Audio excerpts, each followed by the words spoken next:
UFC 269 is, hopefully when this comes up, about almost a week away.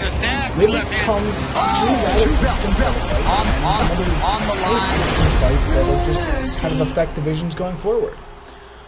Other than that, let's just jump right into it. So we're starting off with Robertson Cachoeira. 9-6, Gillian, the Savage Robertson, looks to rebound against the 10-3 Priscilla, Zombie Girl Cachoeira. With Gillian being 7 years younger, but Priscilla taking 2 inches on height and 2 inches on reach. Robertson is a ground-heavy fighter. 4 submission wins in the UFC. Her takedown average is 2.54 across her fights, meaning she really wants to control when the fight goes down. You see that in her fight against Talio Santos, when Santos took her down and racked up 12 minutes of ground control in that fight. Her striking also leaves a little to be desired, with slightly more absorbed than landed. Cachoeira has only recently come into winning, but based on what I can see, she definitely leans more into the striking. However, she does only have a 3.81 landed to a 7.03 absorbed. Not great. Her striking defense is downright awful, and her takedown defense is only 63% with 0 attempted takedowns.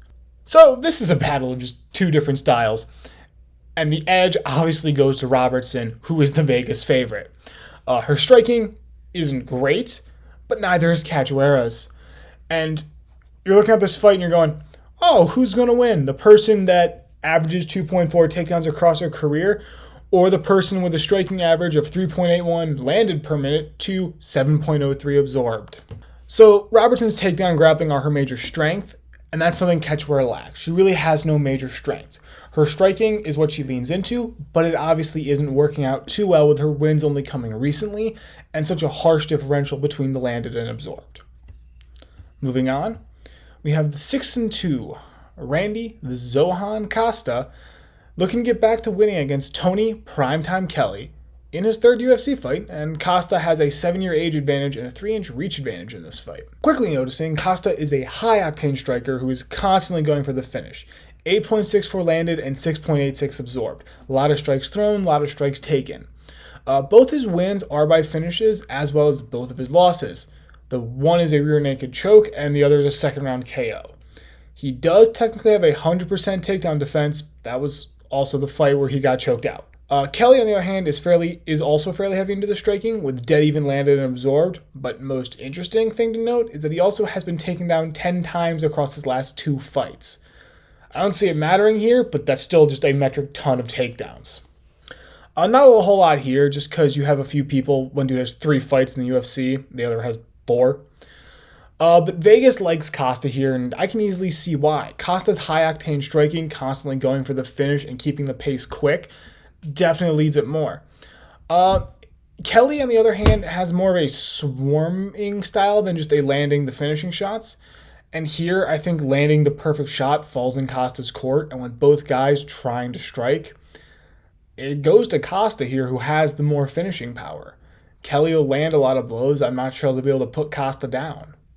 8-2, Ryan the unranked Wizard Hall looks to bounce back against the 26-12 Derek Minor, with Minor being 5 years younger, but Hall taking 3 inches in height. Now, Ryan Hall is a grappler with 3 submission wins in his career and a pretty consistent takedown presence. At least in attempts. He averages a .29 land in the UFC. He is capable of striking, but it certainly is not the premier focus of his game, with his highest significant strike total being a 46. On that note, Minor's very similar in terms of a ground-focused fighter, but he is a little more successful in takedowns, averaging 3.11 in his UFC career, though he has been submitted twice. His striking is similar to Hall's. It's a lot of very low landed and very low absorbed. Both do have more landed than absorbed, but it's very low. Nothing like the 8.64 we mentioned earlier. But in this fight, Vegas likes Hall, and I can see why. Hall has been a very consistent grappler, and his ground game has been consistently good. And I have to believe that that consistency helps him win this fight, since I really don't see this staying on the feet. Realistically, this fight's going to the ground, with both guys being that ground-heavy, grappling-focused fighter. 24-6, Alex Perez looks to get back in contention against the 15-6, Matt Danger Schnell, with a 2-year age going to Perez, but a 2-inch height and 5-inch reach going to Schnell. Perez is best described as an all-rounder. He has some definite skill on his feet, 4.62 landed and a 3.80 absorbed, but also a takedown average of 2.92 takedowns across his career and 3 submission wins. He does tend to control when the fight goes to the ground, which is important because if he gets taken down, I didn't really notice a whole lot of success from the back, but that doesn't mean he can't. Schnell is a little different in that regard. He has a much closer absorption. If you won't give it to me, I'ma take it. He's also a bit worse on takedowns, 0.39 across his career, but he also has 8 submission wins, meaning Schnell tends to play more from the back or from getting taken down, changing positions. And that's something that kind of, I think, plays into this fight still. And now the favorite is Perez, and I'm going to agree here.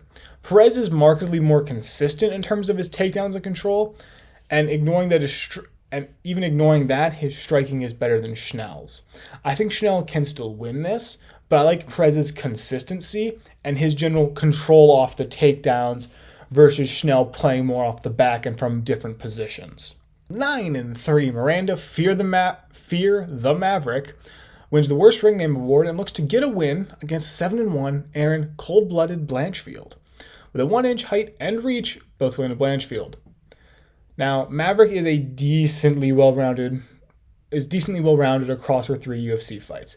Very good striking differential, 4.77 to 2.66, in addition to some knockout power. She has some definite takedown skill, having 4 across her last 2 fights, and 3 coming in her win over Gillian Robertson, and 1 in her loss to Macy Barber. On the other hand, Blancfield has 1 UFC fight, so all I can really say is that she has good striking and was able to land in 3 takedowns.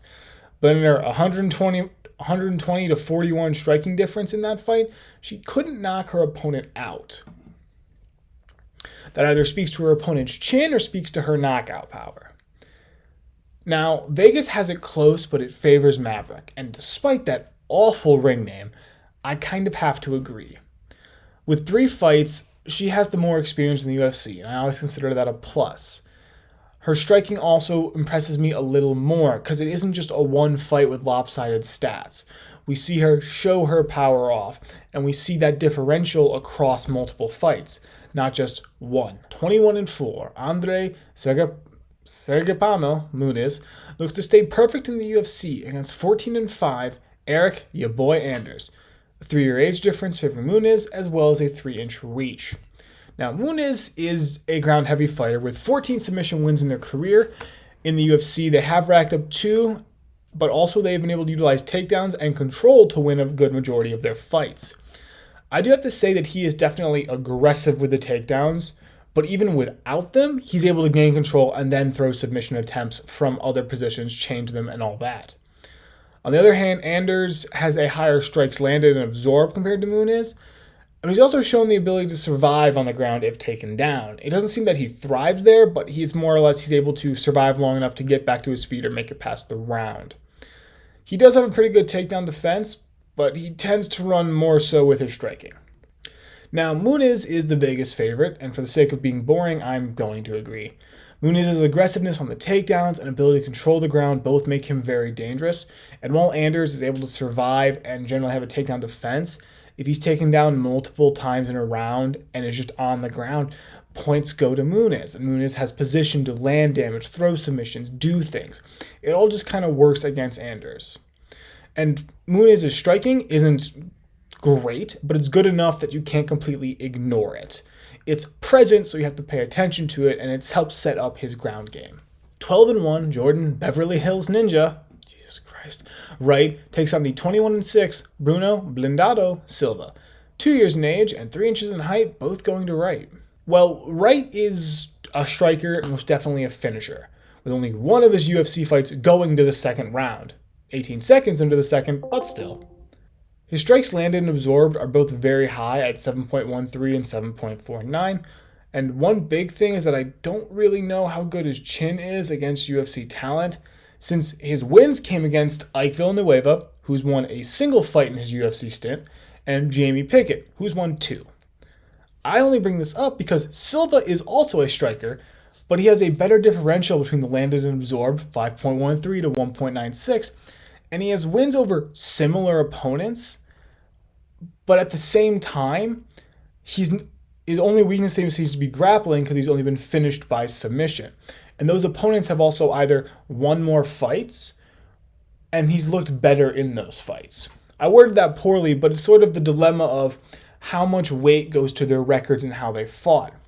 Because we've seen him pour on the striking and decimate people like Ike Villanueva and Jamie Pickett. And Silva's done the same, but I think Silva's looked better in his fights because of the fact we understand the talent level of those fighters. But either way, this looks to be a pretty fun matchup and the favorite being Silva, and I'm going to agree. This can go either way because both like to finish the fight, and in the UFC, nothing is safe. But Silva's striking defense being so much higher than Wright's, in my mind, gives him the edge. It makes him harder to hit and lets him set up more things based off Wright's mistakes. And this will give us an idea of where either one is at coming out of this fight, honestly. 15-3, Augusto Sakai looks to rebound against Thai Bam Bam Tuivasa, with Tuivasa being 2 years younger, 2 inches shorter, and having 2 inches less reach.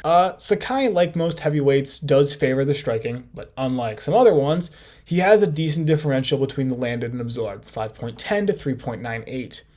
He does have the knockout power of heavyweights, but a big part of his game is his ability to work the ground if it ends up there. I don't see him making a lot of use of takedowns across his career, but he works it well from different positions and changing those positions on people.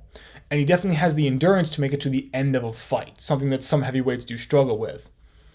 Tuivasa is closer to the more, traditional heavyweight standard, 4.48 landed, 3.48 absorbed. No real takedown game to speak of. We know he has the power in spades here, but nothing really counteracts the ground game with only 46% takedown defense. In the UFC, we see he has struggled against takedowns and grappling in some fights. Vegas does have this dead even, but in the end, I'm going to pick Tuivasa for this fight. Now, I know the ground game's a glaring weakness and it's a strength for Sakai, but with Sakai, in fights against Overeem and Rosenstruck, who are both very high-class strikers, he couldn't either finish them on the ground, and he was then finished on the feet. And that's the thing, is that I don't know if he's able to get tied to the ground quick enough, or if he does, if he can finish Tuivasa on the ground before either a round ends or what. Because while Tuivasa has struggled, he's had time to improve and work on it. A little bit of this is my bias, I will be honest, but I think Tuivasa's power and striking make it dangerous, because if Sakai is caught with a shot, he'll get put down. We've seen it before, so it's a matter of can he get him down before that happens. 19-6, Pedro, the 35-year-old young Punisher Munoz, takes on 22-3 Dominic the Dominator Cruz. 2 inches of height and 3 inches of reach, both going to Cruz. Now, Munoz is a striking heavy fighter, and doesn't seem to have a whole lot of knockout power along with that. He also has been hit more than he has landed, 5.55 landed, 6.02 absorbed, and he does have the ability to shoot takedowns and has been good with getting submissions when on the ground. I do want to specify, though, that while he's decent at them, he doesn't shoot them all that often. On the other hand, Cruz strikes less and shoots takedowns a lot more, averaging 2.99 across all his UFC fights. Another thing, though, is that Cruz is much more of a control fighter who will take the fight to the end, dominating the rounds and controlling how the fight goes and its pace instead of just finishing it in the fight.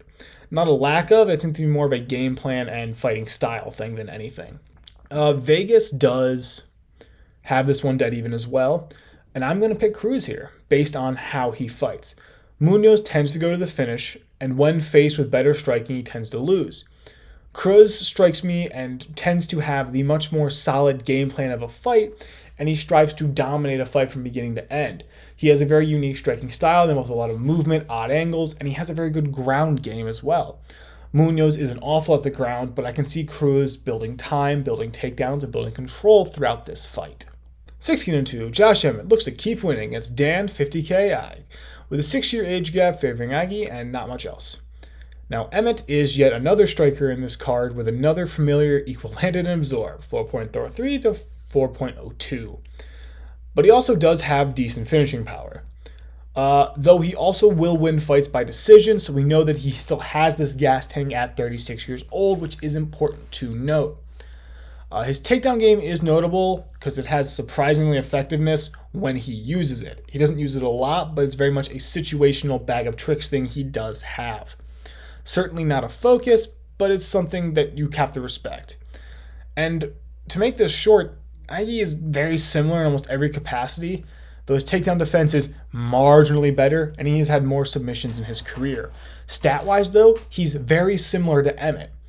And so the question is, who do you think wins this? And Vegas favors Emmett, and I'm going to agree.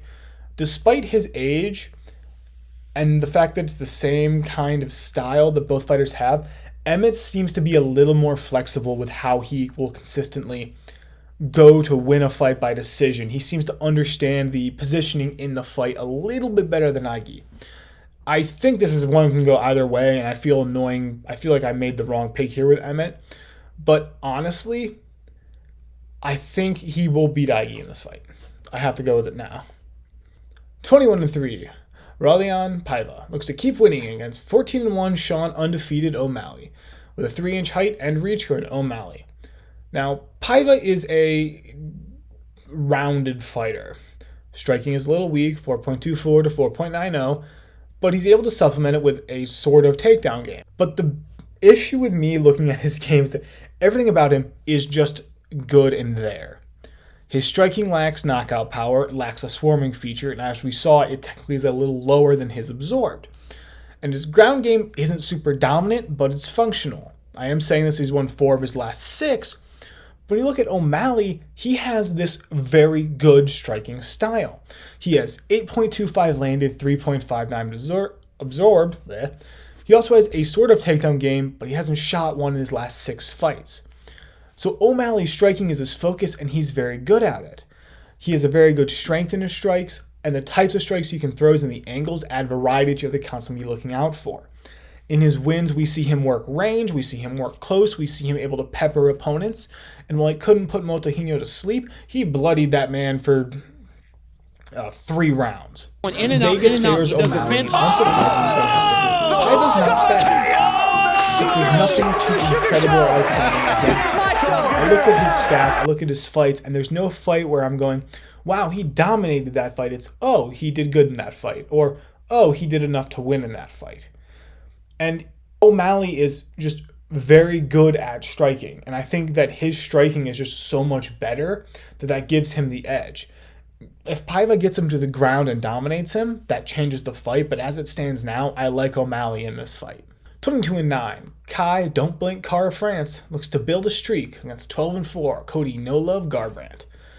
France being 2 years younger and 4 inches shorter, but taking a 4-inch reach advantage here. Tell me how that works. France is definitely a striker. 5.02 landed, 3.84 absorbed, and that's a solid differential in addition to the knockout power he has shown outside of the UFC, despite only having one in the UFC. He does have the ability to shoot takedowns. He's only done it once, though. He does have the solid takedown defense at 86% and seems to be a decently kind of a rounded fighter, being able to do a lot of things and not just specializing in one. Garbrandt is also a striker, but he has done a little worse with his landed being slightly lower than his absorbed. It's nothing major, but I kind of always note it, so I'm noting it. However, he has seen more knockouts in the UFC compared to France, and additionally, his takedowns are more effective. He landed 3 against Rob Font to get 3 minutes ground control in that loss. He also has very good timing and very good instinct, I feel like, when it comes to his strikes. The Vegas favorite here is Garbrandt, and this brings up a dilemma. I think France's striking is better, but he hasn't fought the same competition that Garbrandt has. That makes me go with Garbrandt. Garbrandt's coming off a loss. Yes, it's a loss to Rob Font, who I believe is currently ranked number 5. Kai Kara France hasn't fought that same type of competition. So even though Garbrandt lost, I like his loss a little bit over Kai Kara France's wins. 13-4, Jeff Hands with a Z of Steel, Neal, may or may not fight 28-4 Santiago Argentine Dagger Ponzinibbio. because of an arrest for driving while under the influence and a weapons charges. So he's probably not going to be at this card. But in the event they do fight, we're doing this anyway. Neal is 4 years younger, and Santiago takes 2 more inches of reach. Now, Jeff Neal is a finisher with the characteristics of equal landed, and absorbed. The majority of his wins come by KO. Takedown game, not exactly notable, despite submissions in his second UFC fight, and he's very much bought into and lives by the slugging aspect of what he does, and power is his main thing. And it's worked. We do see him getting outclassed twice by high-level strikers and Jeff Magny's ground game. Santiago is basically the same in terms of fighting statistics. He has the equal levels of landed and absorbed and a negligible takedown statistic. But what is worth mentioning is how often he goes to the end of the fight and wins by decision. So he doesn't seem to have the same power or finishing capability as Jeff Neal, but he has a survivability to make it to the end of a fight. Assuming they fight, Vegas has them equal. And very quickly, I favor Santiago here. He seems to lack the power that Neal has. At the same time, he's gone to the end so many times. And we've seen Jeff Neal get outclassed and beat those 2 times in fights. And in my mind, if Santiago can survive 3 rounds, I think he can beat Jeff Neal. Because I think the longer the fight goes on, the more the ball falls into Santiago's court, the more of it comes his way over Neal. Because he'll be able to start building things and working around that style of setting things up. But finally, we're at the title cards. 21-4, Amanda the Lioness Nunes looks to retain her belt against the 10-4 Juliana the Venezuelan vixen Pena, with a 2-inch height favoring Nunes. Now, I don't know what you want me to say about Nunes. She has very good striking, excellent defense, good power in the striking and takedowns. Her takedown and ground games are excellent. She can generate the takedowns, and even without them, she can still work from different positions, change the positions, and take control. So we're going to move on to Pena. She's a little heavier into grappling and takedown aspect of her game, given a low striking total. 2.8 landed, 1.7 absorbed. And she's had a takedown in every fight. However, that takedown has been turned against her, and she has been submitted before. So she's certainly strong in the takedown and submission game. The question for me becomes, is it better than Nunes, and can she get Nunes down and not be taken down by Nunes? And Nunes is the betting favorite, and let me be honest with you, unsurprisingly, I agree. I like Nunes for this fight. I think Nunes' power, I think her striking is going to be very good in this fight, because if she can defend the takedown, Pena's in a very bad position, because Pena's strength is in striking. And if it does go to the ground, Nunes is capable of switching positions. Nunes is capable of working out of the back or working from a different position. So I think Nunes' roundedness is countering Pena's specialty in grappling. Pena can pull something off, but I think she needs to basically go into this with a very good game plan and has to execute it quick and try to get it early. Because I don't think this fight going to the end is going to work well for her. But on the final fight of this card, holy crap, I'm tired. 31-8, Charles Du Bronx Oliveira looks to keep his newly acquired title against the 28-6 Dustin Diamond Poirier, with a 2-inch reach advantage going to Oliveira. Now, Oliveira is a definite, well-rounded skill set with an ability to hang on the feet, though it isn't his ultimate strength. And while I throw around the word rounded skill set, I'm mainly meaning it is the fact that, well, yes, he favors one, he's able to adequately perform in both. He does have knockout power, kind of based more on timing and how he sets up his strikes, but his striking also does a very good job at setting up his ground game.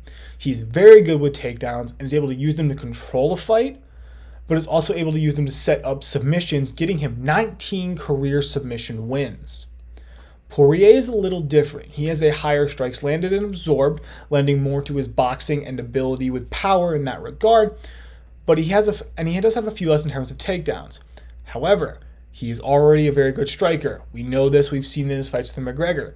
But then his takedowns and wrestling are also very good. He'll set up ground and pound, he'll set up submissions, chokes mostly, and he's able to throw things from that position. as I wrote this, I didn't really think about it, but I think this comes down to the ability to change positions if it does go to the ground. Poirier can do it, but can he do it better than Oliveira? Can Oliveira do it better than Poirier? That's the major question here. Vegas has Poirier as the slight favorite. I can see why. Poirier is a powerhouse coming off 2 wins over McGregor, but I'm going to go with Oliveira. I think his striking is really good at setting up the ground game. And we saw it in the fight against Chandler for the belt.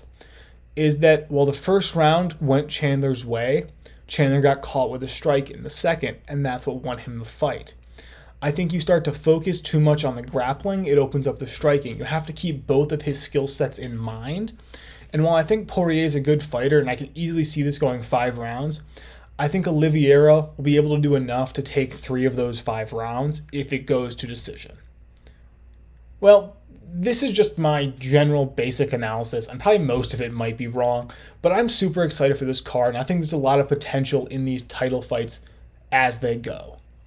So let me know what you think, and have a good day.